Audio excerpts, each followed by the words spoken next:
Good morning, everyone, and welcome you to your Amazon Cloud webinar today.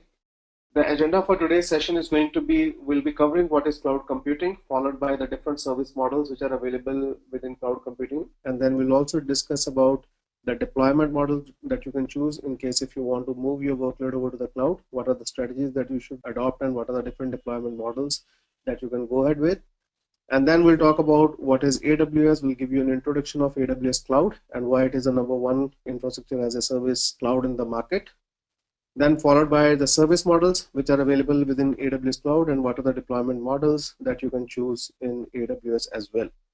Then last, we have planned a quick demo for you guys as well, in which we'll launch an Elastic Beanstalk application and we'll show you how those, how your application interact with your database. So primarily the agenda of this particular demo is to show you that how various components interact with each other and how you can create your own private environment within AWS and make it more secure. So we'll deploy two different application environment.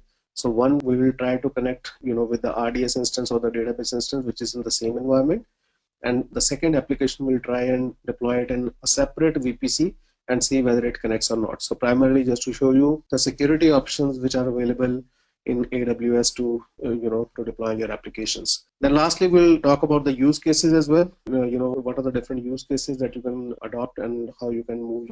So what is cloud computing? So we have heard this term quite a number of times. So primarily it is the use of servers which are deployed not in your local data center, but primarily it is deployed in some other data centers. We can also call them as remote servers, and you can connect to those data center environment or you can connect to those servers using internet. So it is a use of remote servers on the internet to store, manage and process your data rather than a local server or your personal computer. So the servers that you're going to deploy in the remote data center or the cloud environment, you can use it for any purpose which is feasible for you. So either you're using it for storing some business critical information, or you want to manage some of the processes in the cloud environment, or you want to process some business critical data or test or development data in the cloud rather than keeping it local within your data center or your personal computer. So whenever you are not keeping everything local and you are storing or managing or keeping your data outside of your local data center, so that term can be used as cloud computing. Of course, there are different variables within cloud computing as well. So in case if some private company is hosting your infrastructure in their particular data center, so that will fall under private cloud. In case if you are deploying it in your public data center, so public means the companies who are hosting data from multiple companies and they are keeping it, you can access this data over the internet, so that will become your public cloud. So what are the different service models which are available within cloud computing? So primarily there are three different variants which are available in cloud computing. They are infrastructure as a service, they are platform as a service, and software as a service. So these three models are the prevalent in the market. Of course, if you will research a little bit more on this topic, you will find out that most of the cloud companies they are also coming up with their own versions or their own iterations of as a service model. So anything which is not infrastructure, which is not platform, which is not software, we normally term it as X as a service. So depending upon what service those providers are trying to create. Primarily, there are three different types of models which are available, which is infrastructure as a service, platform as a service, and software as a service. In infrastructure as a service, any computing provider or cloud computing provider who is providing you this service, they will provide you virtualized compute resources over the internet. So all those computing resources or servers or instances will be deployed in their data center. And of course, you can choose to have your own physical servers as well. But most importantly, the reason why you're going to the cloud is to cut down the cost. And in that case, you will normally be using virtual machines or virtual server instances. So they will provide you virtual compute resources over the internet, and you do not need to worry about any of the underlying physical machines because you have been provided virtual machine as a service in this case, or compute instance as a service. You do not need to worry about what the underlying physical host is doing, how it is connecting, whether it has the required capacity or not. Basically abstracts the users from the physical machine. So all you have is a virtual machine. You will always treat that virtual machine as your physical machine, and you will deploy your resources on that VM instance as if it is a physical machine lying in your local data center. The only thing which is changing is rather than connecting it locally, you are connecting it remotely over the internet using different utilities that we have like RDP, SSH, or for that matter some third-party tools as well. When it comes to platform as a service, it will give you a runtime environment. So let me go back on infrastructure as a service. Primarily in infrastructure as a service. So what is infrastructure? Your compute, your storage, your networking, your databases.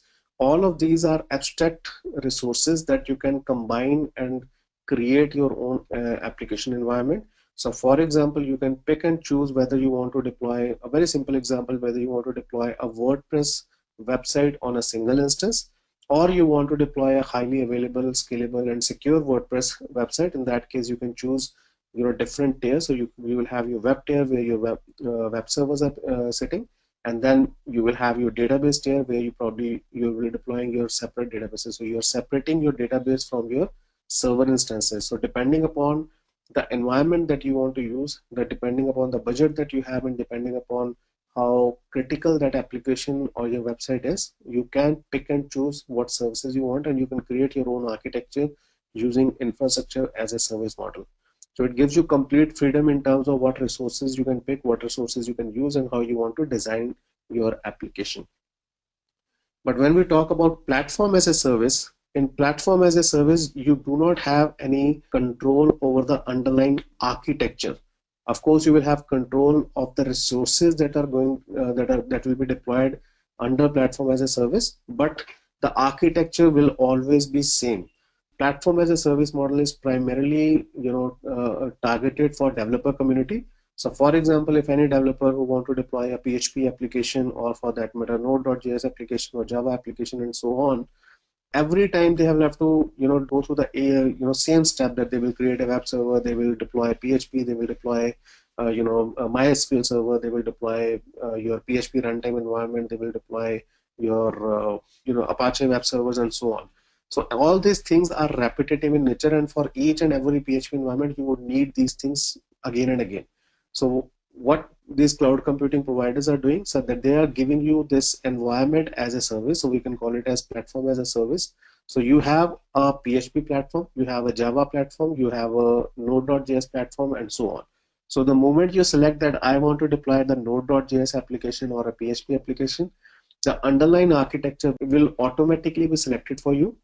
All you have to do is upload your application code, and then the underlying architecture in terms of for example your web servers, your database servers, your security groups, your VPC, etc., everything will be deployed automatically by these providers. So it helps you in increasing your developer productivity, and it helps you in achieving in go-to-market scenario where you want to deploy your application and you want to make them live very quickly.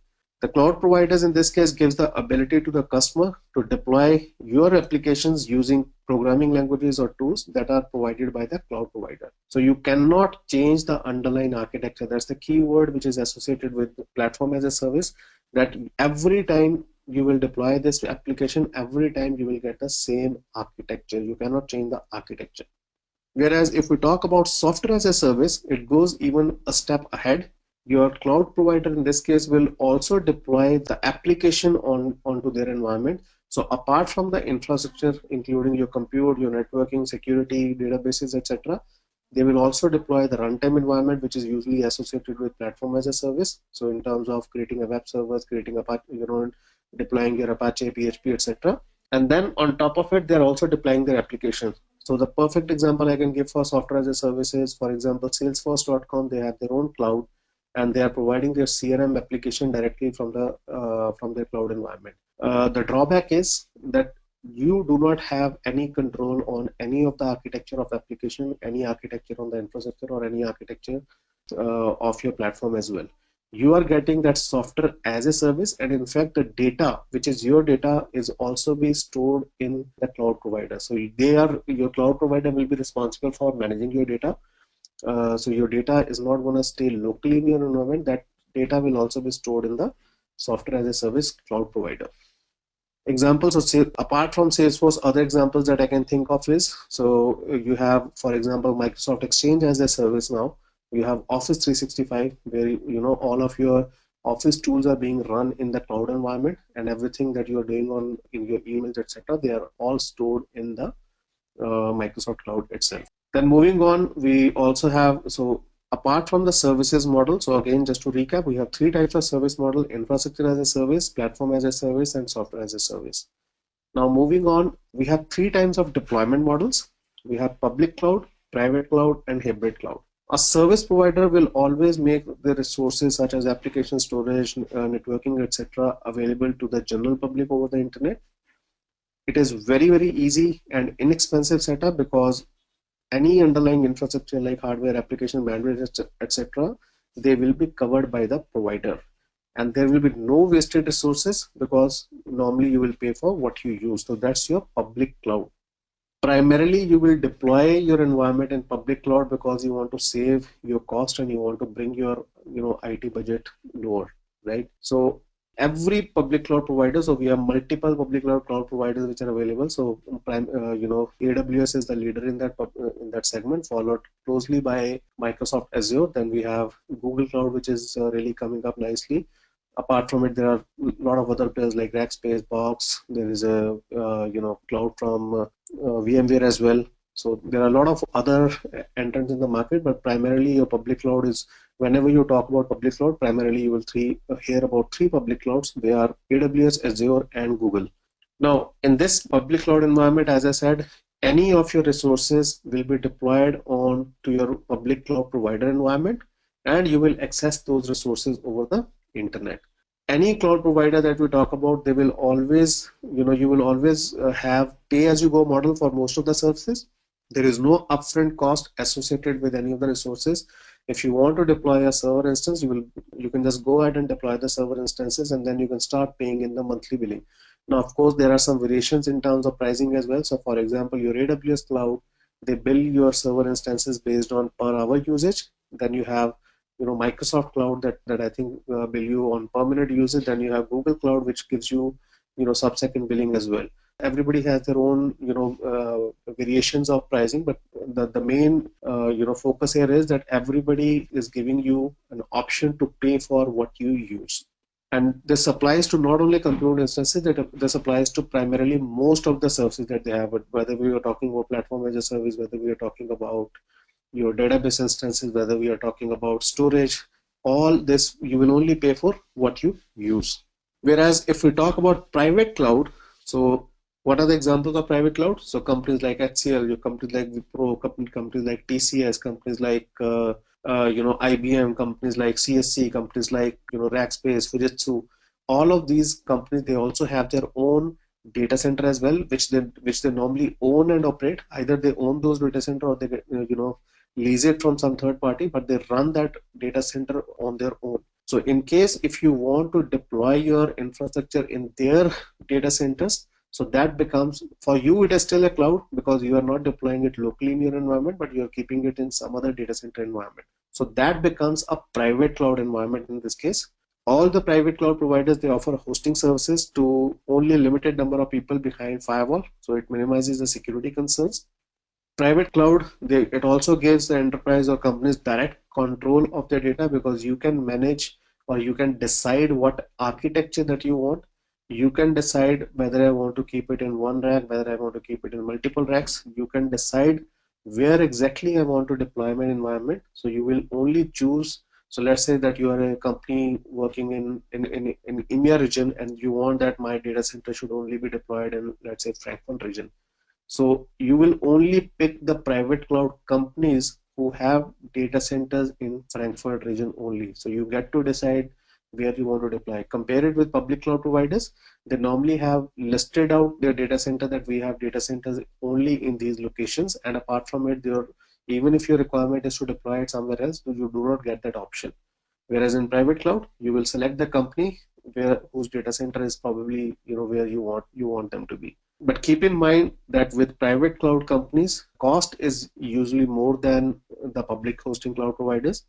They offer leasing services most of the time, but of course that leasing services comes at a premium.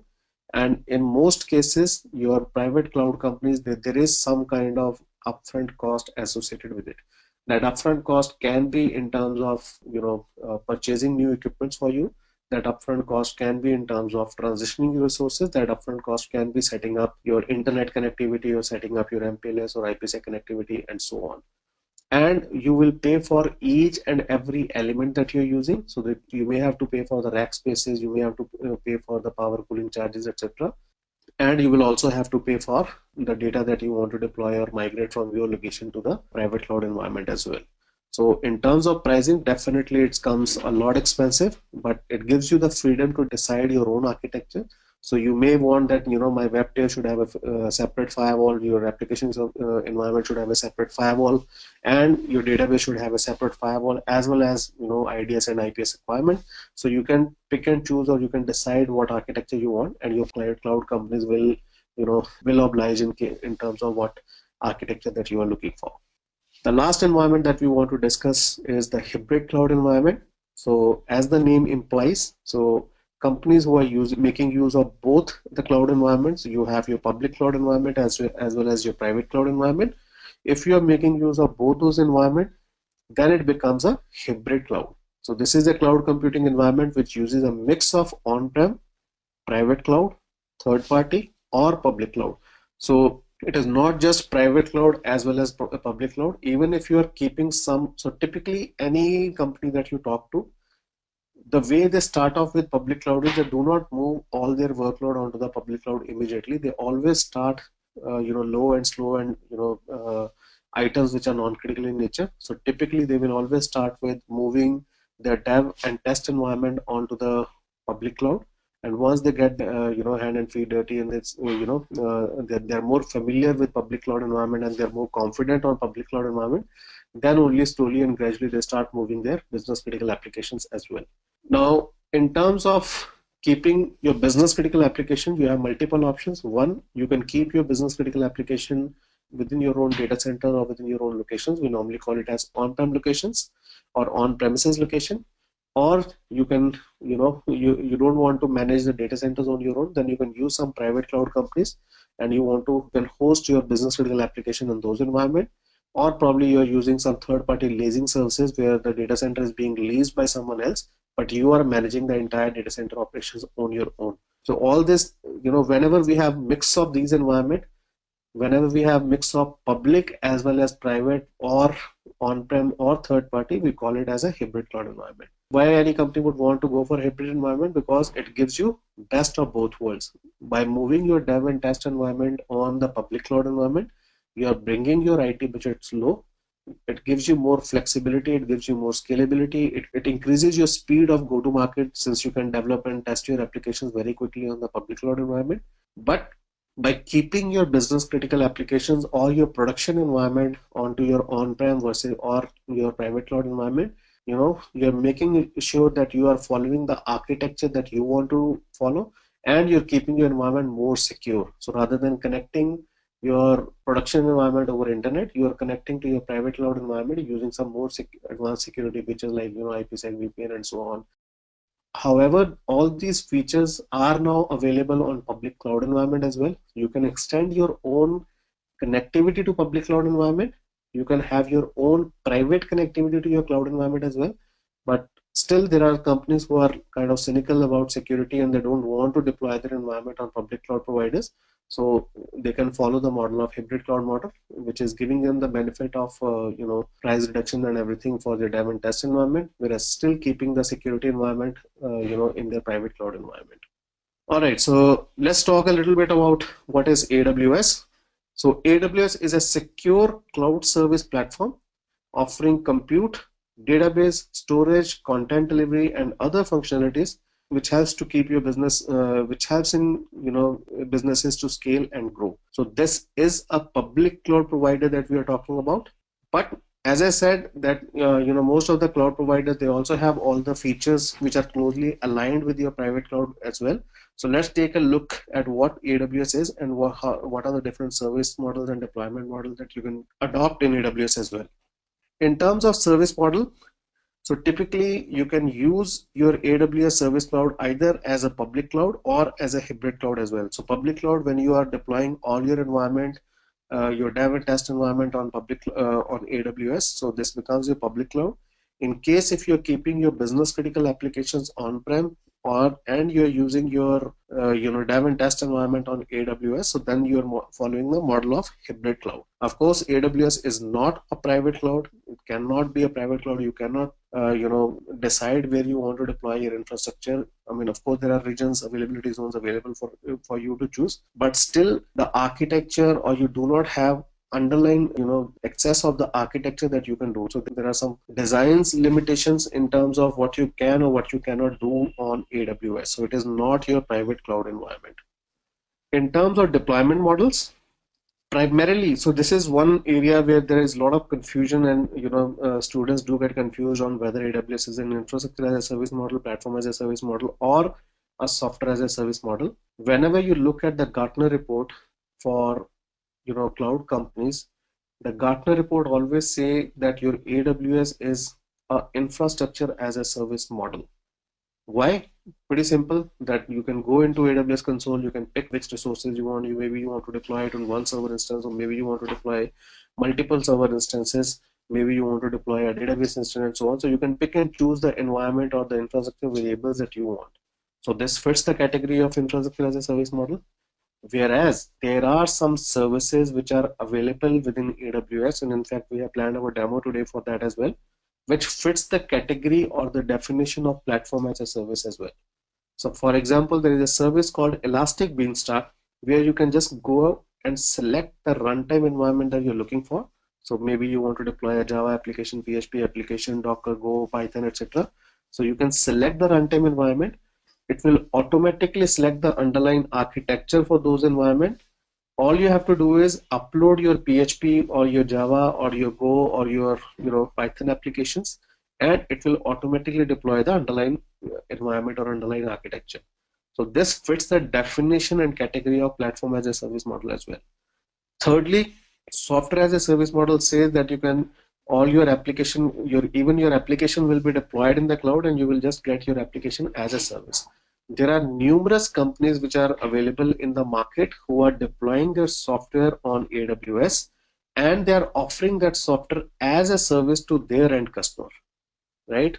So example that I can give you is, for example, there is a service called Microsoft Workspace in AWS. So Workspace is nothing but your dynamic desktop in the cloud. Now all your data will be stored in the cloud. Each and every client who opts for this service, they will get the same look and feel of that application. In this case, the application we are talking about is a dynamic desktop.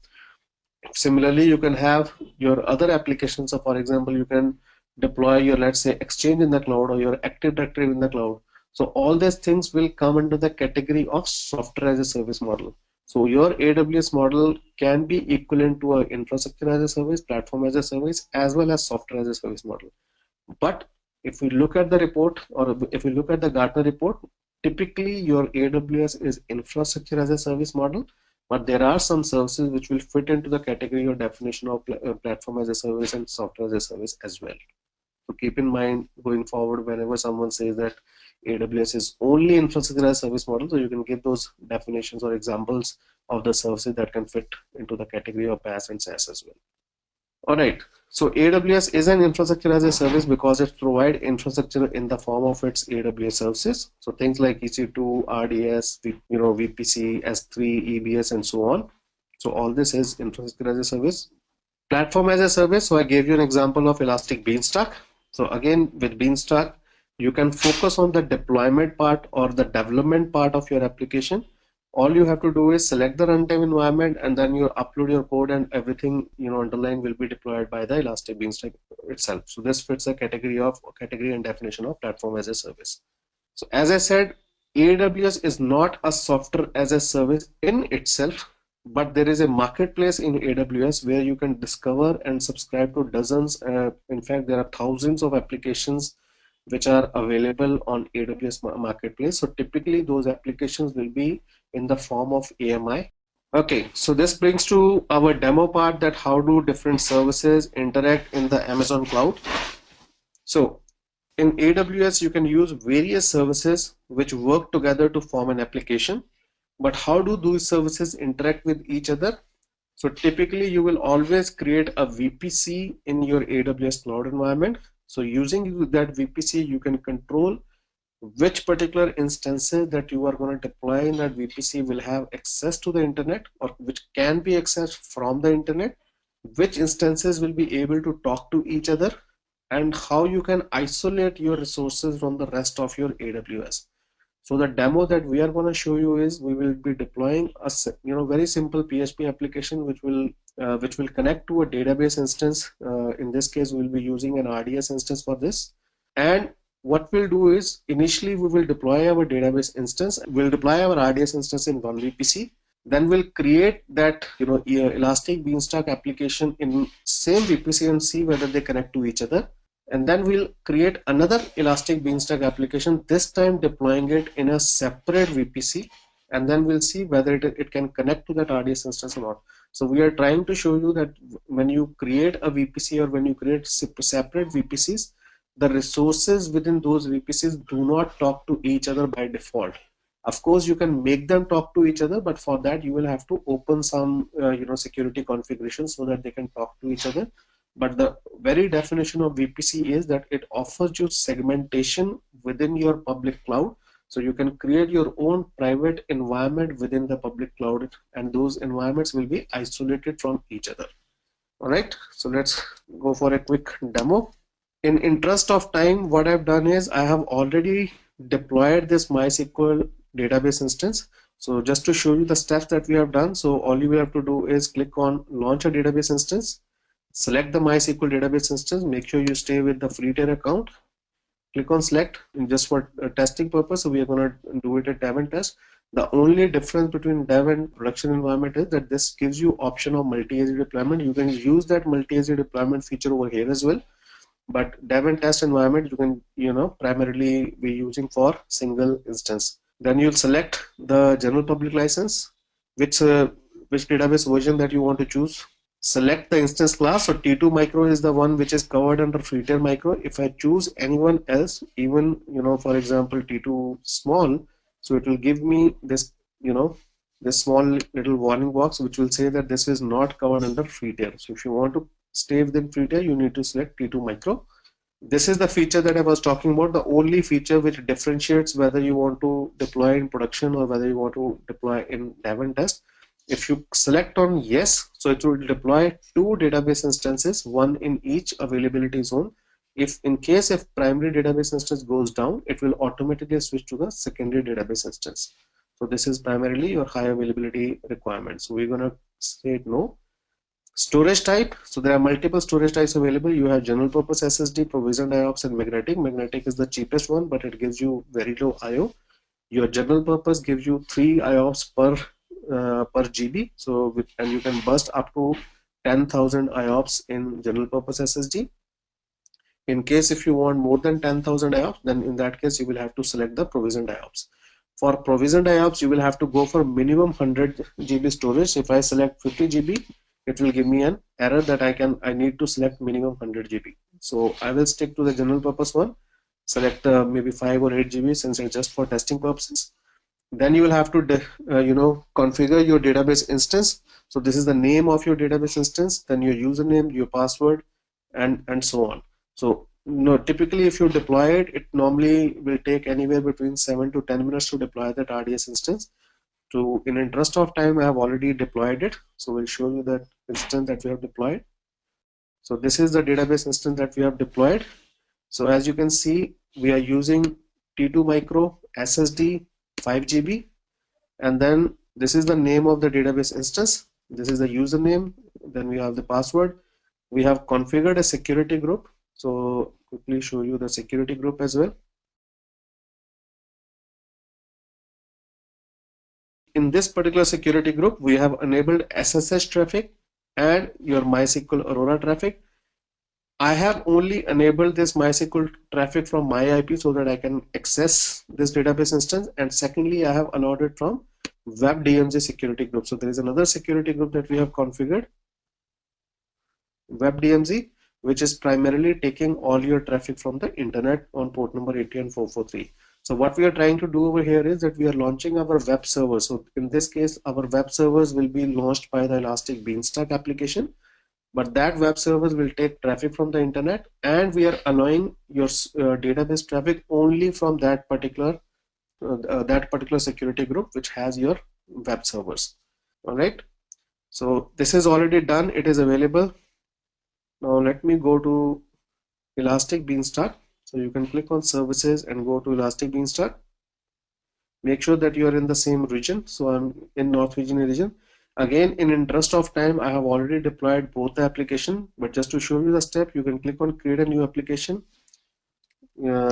Type new whatever name that you want to give. Click on create, and then you will have to create the environment. In this case, select the web server environment. Here you will have to select. So I have the application. Let me show you the PHP application that I'm going to deploy. So this is the PHP application that I have. It's a very simple PHP application. We have a form which is taking some kind of input, and that input will be stored in the database. We have the username. So this is our RDS instance DNS name. So this is the RDS instance DNS name or the endpoint where we want to connect. Then you have the username, password, and the database name. Then we have a table within this database name which is called image. Okay, and the connection string is saying that if you connect, then it will show you this form where you can enter anything and it will directly be deployed or directly be stored into the database table. If you are not able to connect, it will die saying that unable to connect to the database. Okay, so again, just to show you the steps, you select the PHP application. This is the environment that we are going to select. You select upload your code and click on upload, and then select the index.php. Make sure whenever you are uploading any application on Elastic Beanstalk, you upload a zip file of it. So this is the zip file that I want to upload. Okay,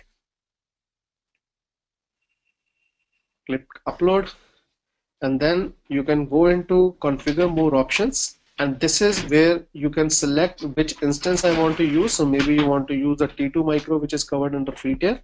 Okay, maybe you want to change the security groups, or you want to change the VPC. So by default, if you do not select this VPC, it will automatically deploy in the default VPC. I have created two VPC. So one is the default VPC. I have created another VPC which is a new VPC. You can select which particular availability zone your instances will be deployed, and you can select the security group on these VPCs as well.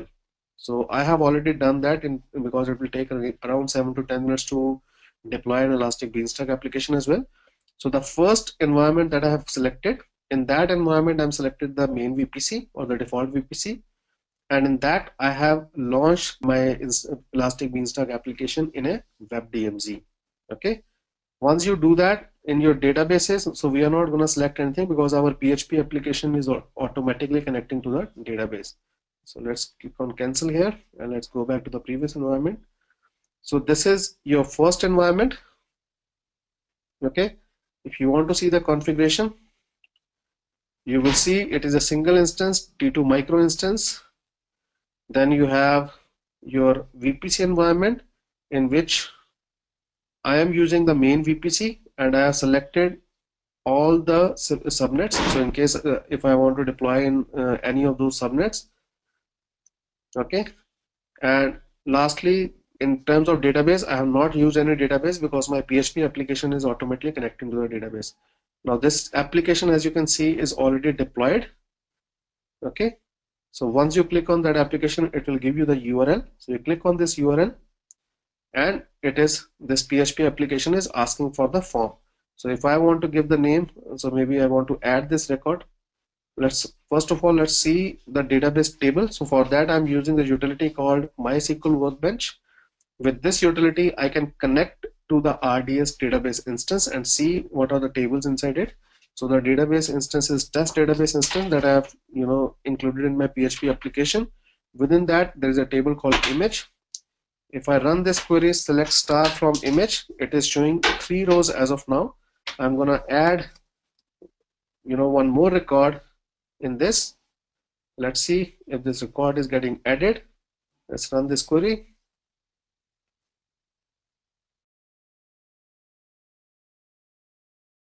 It is running this query on the database.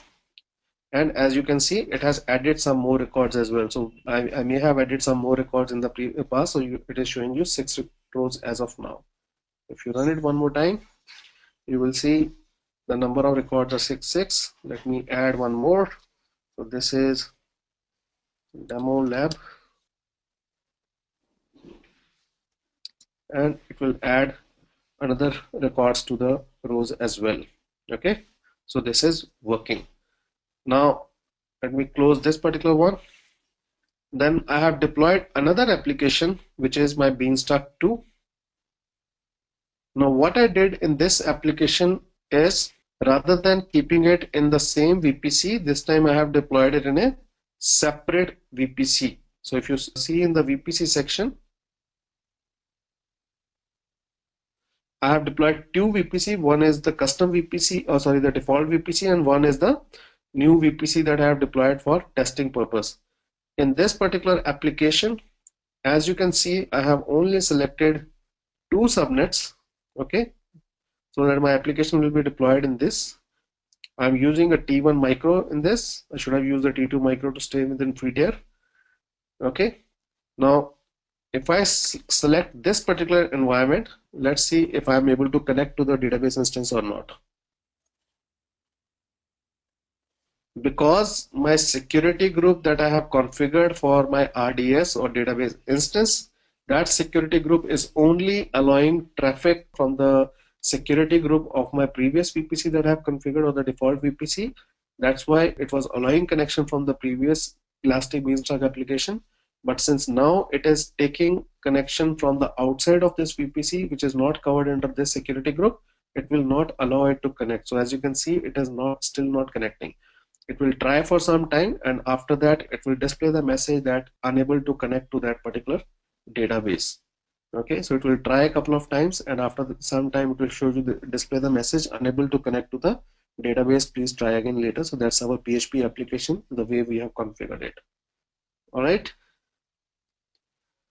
let's wait for a moment. In the meantime, if there are any more questions from anyone, we can take. All right, so let's continue with our slides. And as you can see, it has already shown you unable to connect to the database. Please try again later. So it will not allow you to connect. So this is where your security is coming into picture when you deploy your resources in separate VPCs. By default, they will not allow you to connect the instances or connect the resources to each other. Okay, so primarily the use case for the VPC is to segment your infrastructure or segment your environment within the public cloud. It is used as primarily for making sure that you are, keeping your environment secure. The second use for the VPC is in case if you want to extend your current data center environment to the cloud in terms of what IP addresses that you're using. If you want to follow the same IP schema in your cloud environment as well, then you can create your custom VPC and you can use the same IP address schema that you're using in your private environment, and you can continue to use the private IP addresses to talk to your instances or your resources which are sitting in AWS.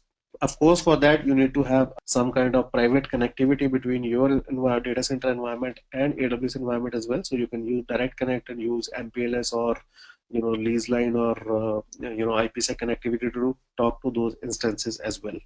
All right, so let's do a quick recap of our session.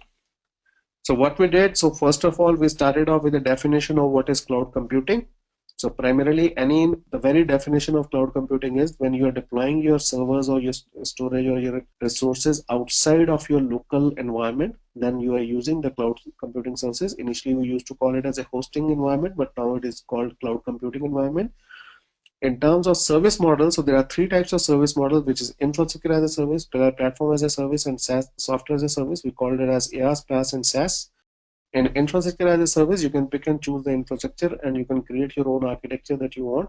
In platform as a service, primarily the underlying architecture is predefined or pre-populated for you. You can just go ahead and deploy your application. Even the underlying runtime environment in terms of whether you need an Apache server, PHP, or any dependencies for that matter are already taken care by you. Primarily targeted for developer community who can just go ahead and deploy and develop their applications on Elastic Beanstalk. Software as a service, when even the software that you want to deploy is already pre-deployed on your compute instances or on your cloud computing. The example that I gave you was Salesforce.com, who has their own, software as a service cloud in which they give you CRM, their CRM application as a service. In terms of deployment model, there are three types of deployment model: public, private, and hosted. Public, in case if you are going out with the famous cloud provider like AWS, Google, Azure, and so on. Private, when you're using either some of the big companies like this TCS, Wipro, IBM, Dell, HP, CSC, etc. Or when you are using some other hosting companies to deploy your infrastructure. For that matter, you can also have your own on-prem environment as well. That is also be considered as a private cloud. And the third deployment model is hybrid cloud. When you are using a combination of public as well as private cloud, that's called a hybrid cloud deployment. Most of the companies will always have hybrid cloud environment with business critical applications running in private cloud and the dev and test environment or non-critical applications running in public cloud. In terms of service model for AWS, so I gave you a definition that AWS is mainly an infrastructure as a service model, but there are some applications or there are some services which fits into the category and definition of PaaS and SaaS as well. So you can argue whether it's not purely an infrastructure as a service model. There are some services which can also fall under PaaS and SaaS model as well. In terms of deployment model, again, it is not a private cloud environment. You can either use it as a public cloud deployment model where you're keeping everything on AWS, or you can use a hybrid model where you're keeping business critical applications on your on-prem environment and extending your dev and test or non-critical environment to AWS as well. In terms of use cases, so we have shown a quick demo by deploying Elastic Beanstalk application in one VPC and keeping our RDS instance in the same VPC. We showed you that it was, this application was working and was able to connect to the RDS database instance. But the moment I deploy that application in a separate VPC, I was not able to connect. Reason being, by default, your VPC will not allow connectivity between each other. If you want to enable connectivity, there are some additional features that you want to implement. Maybe you want to implement VPC pairing, or maybe you want to open your security group in such a way that they should be able to connect through the internet as well. All right, so thank you so much for your time, and I hope you have enjoyed your demo. And make sure that you check out Edureka as well. We have a very nice courses lined up for you in case if you want to continue your journey in AWS Cloud. Thank you so much, and I'll see you sometime later. I hope you enjoyed listening to this video. Please be kind enough to like it, and you can comment any of your doubts and queries, and we will reply to them at the earliest. Do look out for more videos in our playlist and subscribe to our Edureka channel to learn more. Happy learning!